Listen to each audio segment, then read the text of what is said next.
안녕하세요. 결혼한 지 3년 된 30대 중반의 여성입니다.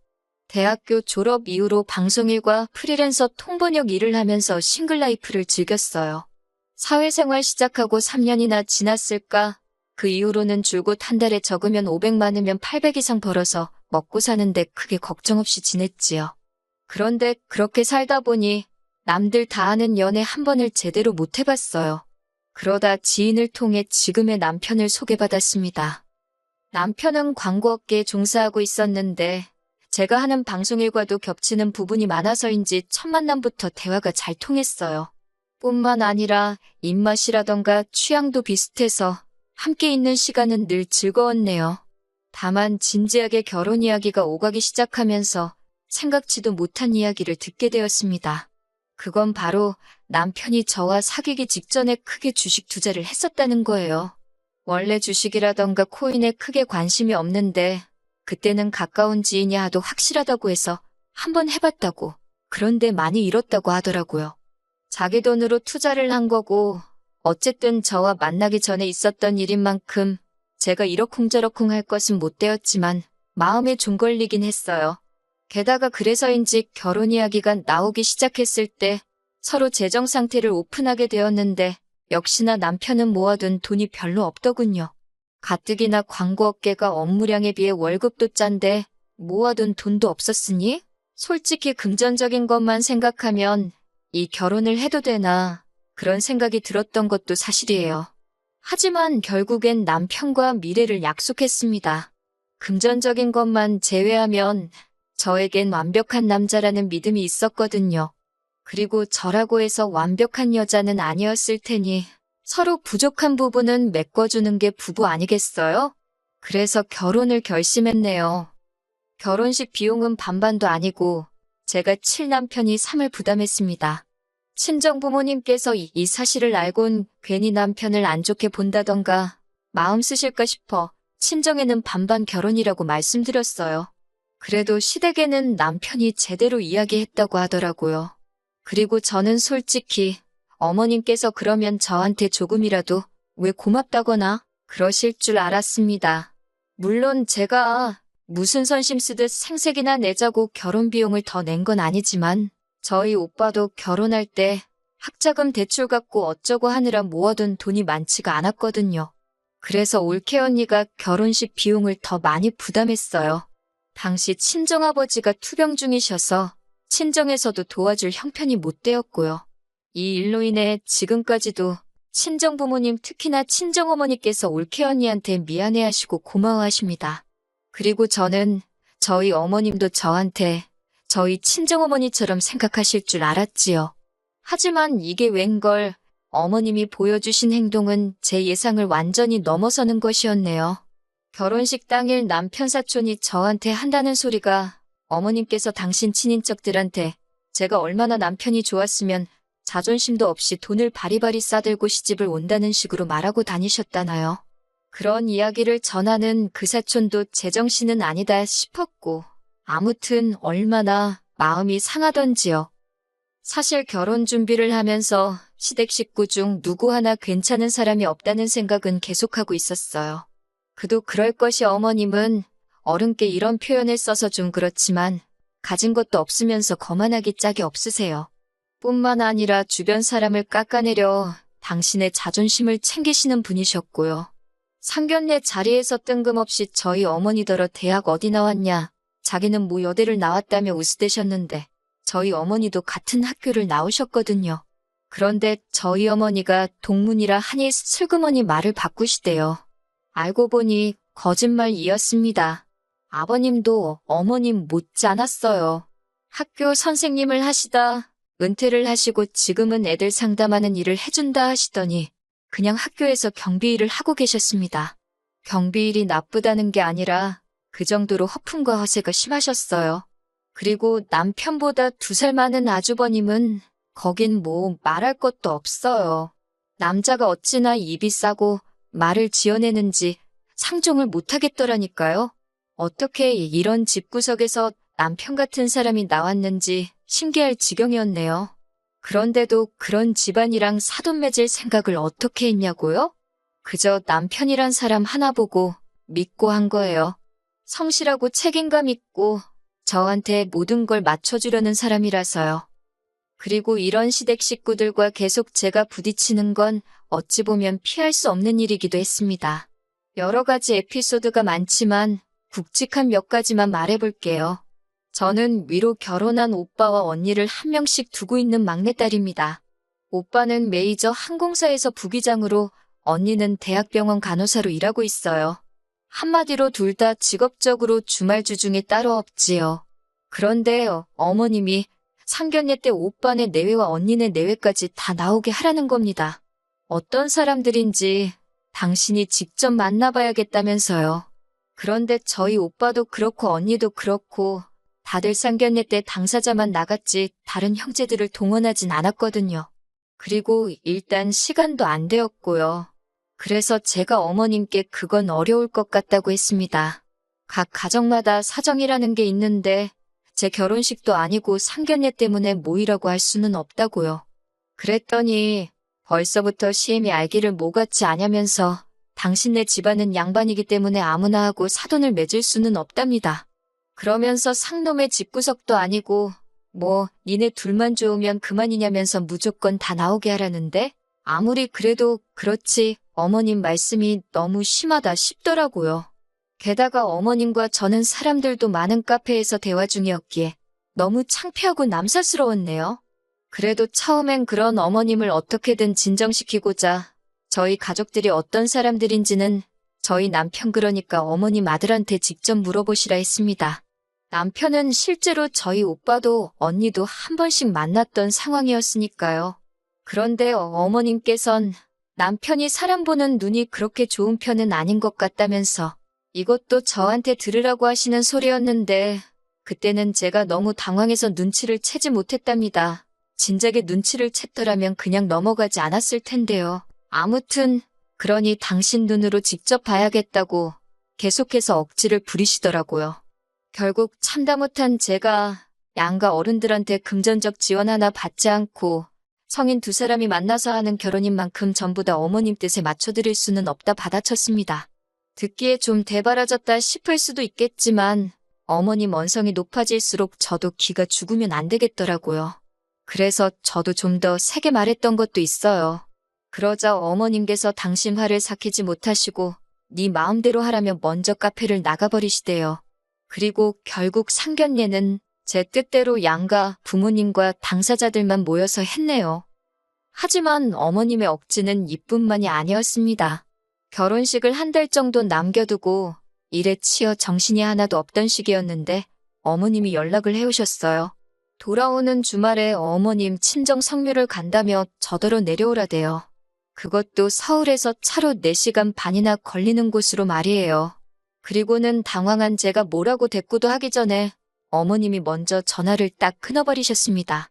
어머님의 행동에 마음이 상했지만 일단 남편에게 바로 전화를 했어요. 어머님이 이번 주에 당신 친정 성묘 가신다고 내려오라 하시던데 이게 무슨 말이냐고 물었지요. 그랬더니 남편 반응은 그게 무슨 소리냐며 자긴 처음 듣는다는 거예요. 어이가 없어서 당신은 외가 성묘에 원래 안 가냐니까 머리털 나고 한 번도 가본 적이 없답니다. 그런 걸 하는지도 몰랐다는데 어처구니가 없다 못해 화가 나더라고요. 그래서 바로 다시 어머님께 전화를 드렸습니다. 어머님이 왜 전화했냐 하시길래 남편도 안 간다는데 제가 왜 가야 하냐고 단도직입적으로 물었지요. 그랬더니 남편을 지칭하며 걔는 남자라 와봤자 별 도움도 안 되지 않냐면서 저더러 내려와서 잔심부름도 하고 일손도 돕고 가풍을 익히라는 거예요. 단칼에 거절했습니다. 가뜩이나 할 일도 많고 결혼 준비로 정신이 하나도 없어서 못 간다고요. 그랬더니 어머님, 대번에 형님을 들먹이시면서 형님은 아주버님이랑 결혼 이야기가 오가기도 전에 그냥 사귀고 있을 때부터 와서 도왔다며 저더러 형님 좀 본받으래요. 저희 형님의 사적인 이야기라 자세히 적을 순 없지만 친정도 없고 결혼할 때 거의 맨몸으로 왔다 들었습니다. 그런 형님과 저를 비교하신다는 게 황당하더라고요. 그래서 저도 지지 않고 형님은 그 시절부터 백수였고 지금도 일을 안 하지 않냐. 저는 돈을 버는 사람이다. 그러니 입장이 다른 사람들을 가지고 비교하지 마시라 받아쳤어요.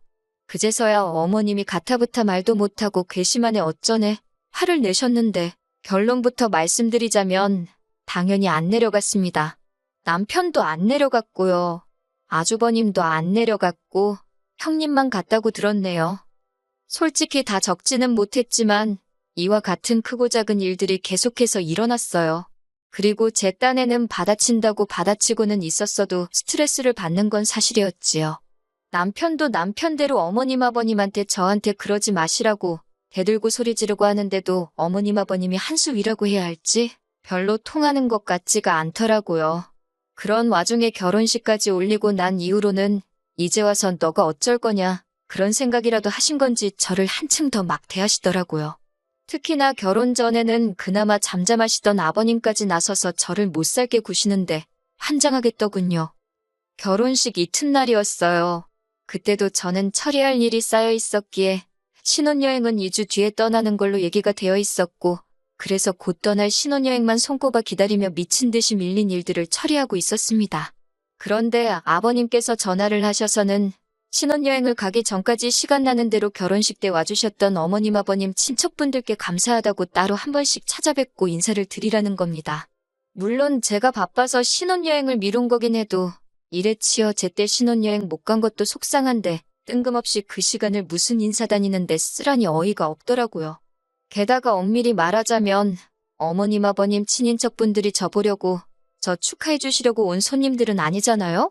그리고 이건 좀 치사하게 들릴 수도 있지만 어머님 아버님이 먼저 치사하게 나오셨으니까요. 축의금 말이에요.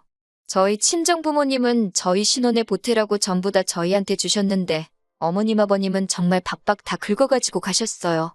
어머님 아버님도 그간 뿌리신 돈이 있으니 수거를 하신 거라고 하시지만 남편 하객의 80% 이상이 남편 회사라던가 사회생활하며 만난 지인들이었거든요. 그러니 저희 입장에서는 다 빚이나 마찬가지인데 하지만 어머님 아버님이 명부까지 들고 가신 바람에 저희는 누가 얼마를 했는지 지금도 모릅니다. 그리고 솔직히 제 입장에선 가뜩이나 어머님 아버님하고 사이도 안 좋지. 그렇다고 친인척분들하고 덕담 한마디 돈 10,000원 오간 것도 없는데 무슨 감사하다고 인사를 드리러 가고 싶었겠어요. 그뿐만이 아니에요. 까놓고 찾아가야 할 분들이 한두 분이면 모를까. 저희 어머님, 자매분만 6분이세요. 아버님 쪽도 7남매시고요. 전국 각지에 다 떨어져 지내시는 분들을 제가 무슨 수로 다 찾아뵙냐고 못한다 했습니다. 정 원하시면 남편이라도 다녀오게 시키겠다 했어요. 그랬더니 아버님이 제가 새 식구가 된 거니 제가 가는 게 맞다는 겁니다. 그래서 그러면 그분들이 주신 축의금하고 남편 앞으로 들어온 축의금 전부 다 돌려달라고 했습니다. 그래야 저도 감사한 마음을 갖고 인사도 드리고 하지 않겠냐고요. 그랬더니 아버님이 저더러 돈이 문제냐고 결혼식장까지 발걸음을 해준 게 어디냐입니다. 그러면서 저더러 그까지 축의금 가지고 시애비한테 말을 싸가지가 없게 한다면서 훈계를 하시더군요.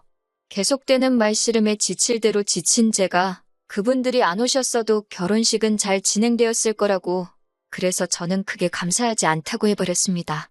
어머님 아버님이 부르신 거지 제가 부른 것도 아니니 어머님 아버님이 인사를 드리러 가는 게 맞지 않겠냐고요. 이후로 어머님 아버님 두 분을 뵙는 게 저로서는 정말 고역이었어요.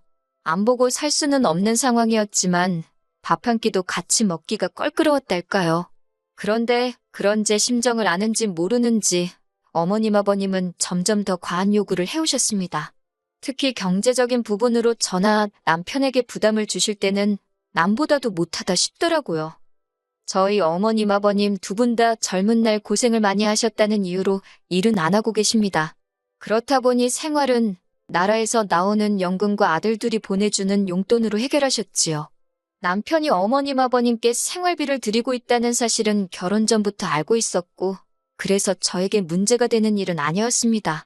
하지만 남편이 저와 결혼한 이후로 어머님께서는 걸핏하면 남의 집 아들이 뭘 해줬다더라? 그 집 며느리가 뭘 사줬다더라 하면서 그렇게 비교도 많이 하시고 저희한테 바라시는 게 많아지더라고요.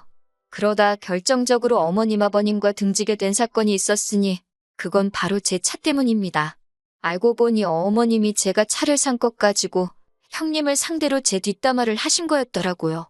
그 상대가 같은 며느리인 형님이라는 것도 어이가 없었는데 아무튼 제가 10년 가까이 타던 차가 주저앉았습니다. 그런데 마침 제가 그간 부었던 적금이 만기가 되었거든요. 그래서 남편과 상의 끝에 새로 차를 한 대 뽑았는데 좀 좋은 외제차로 했어요.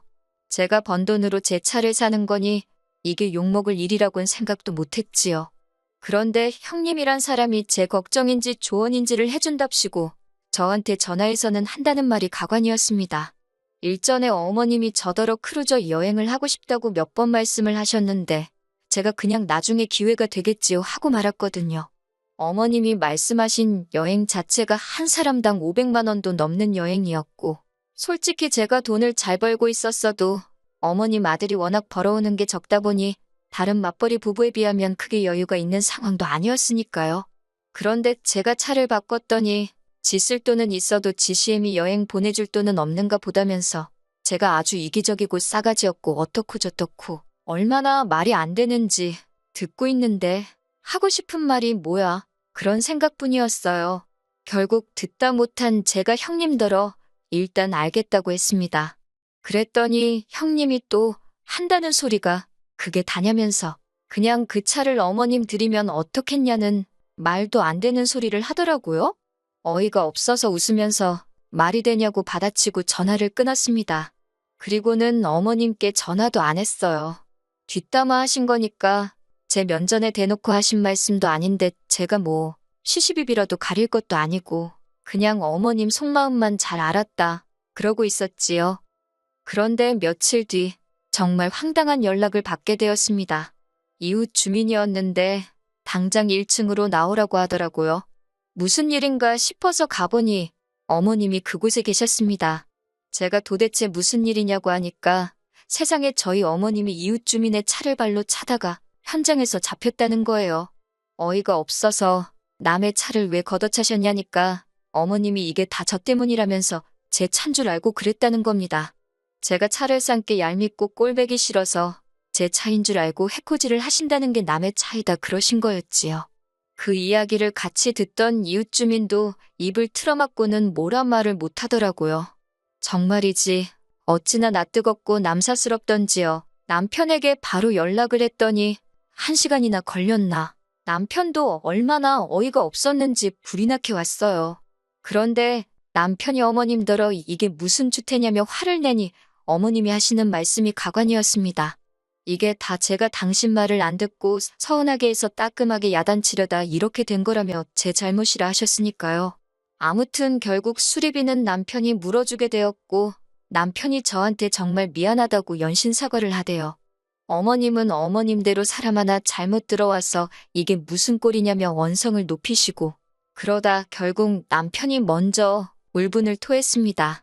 결혼 전부터 왜 사람 창피하게 이러냐면서 다시는 우리 집 근처에 얼씬도 하지 마시고 아들 이혼당하는 꼴 보기 싫으면 며느리인 저한테 연락하지 마시라고. 이게 정말 겪지 않은 사람은 얼마나 어처구니가 없는 상황이었는지 이해가 되지 않을 겁니다. 그래서 뭐 결론은 시댁 식구들과는 완전히 틀어졌다는 거예요. 마지막 사건 이후로 지금까지 몇 달이 지났는데 어머님은 물론이고 아버님이나 아주버님 내외하고도 연락은 일절 주고받지 않고 있습니다. 이웃 주민 보기나 뜨거워서 제가 무슨 죄를 진 것도 아닌데 피해 다니고 있고요. 차는 무조건 지하에다 대놓긴 하는데 아침 저녁으로 차가 멀쩡한지 확인하는 게 일과가 되었을 만큼 예민해졌어요.